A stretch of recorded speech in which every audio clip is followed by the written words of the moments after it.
میرا سامان جانو تن نثار ان کی محبت پر، میرے ماں باپ ہو جائے فدا ان کی محبت پر، محمد رسول اللہ۔ فرانس کے ایک ہفتہ روزہ اخبار شارلی ہیبڈو میں پیارے نبی صلی اللہ علیہ وسلم کی شان میں گستاخی اور ان کے مسلسل توہین آمیز کارٹونوں کی اشاعت کے بعد فرانس کے تئیں دنیا بھر کے مسلمانوں میں شدید غم و غصہ پایا جا رہا ہے۔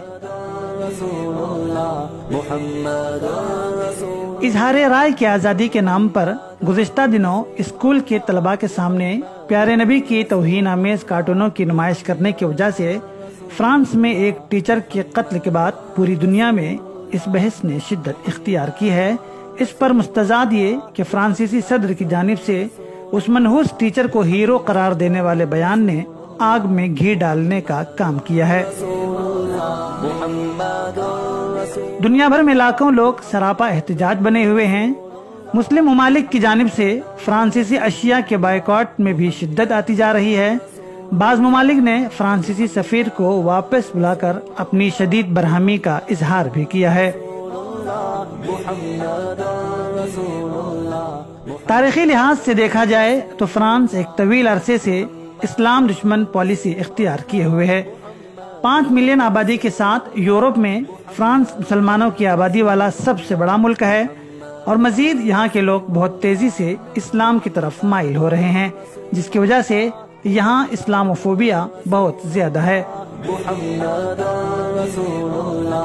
فرانس اگرچہ عالمی برادری میں اپنے آپ کو ایک مہذب اور سیکولر ملک کے طور پر پیش کرتا رہا ہے، مگر حقیقت یہ ہے کہ یہاں مسلمانوں کے ساتھ ہر شعبے حیات میں امتیاز برتا جا رہا ہے۔ صلاحیتوں کے باوجود ملازمتوں میں نظر انداز کیا جانا، مساجد پر حملے کرنا، حجاب پر پابندی لگانا، قبروں کی بے حرمتی جیسے واقعات بطور مثال پیش کیے جا سکتے ہیں۔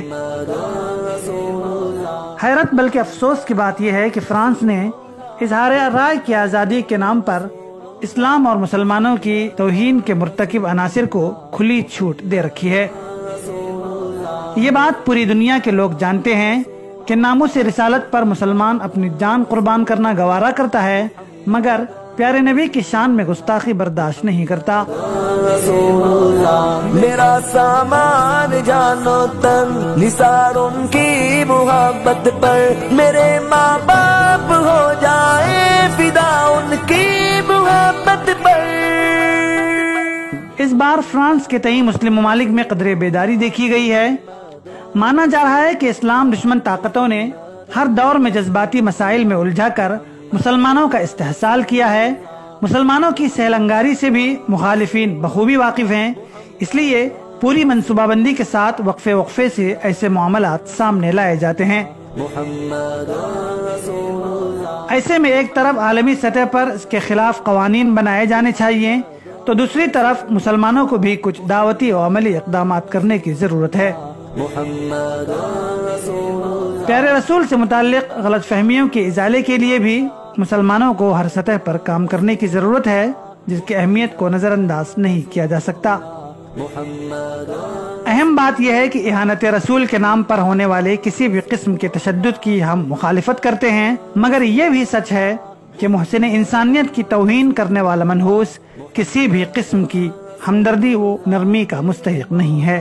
محمد رسول اللہ، محمد رسول اللہ، محمد رسول اللہ، bureau report, Sahil online news.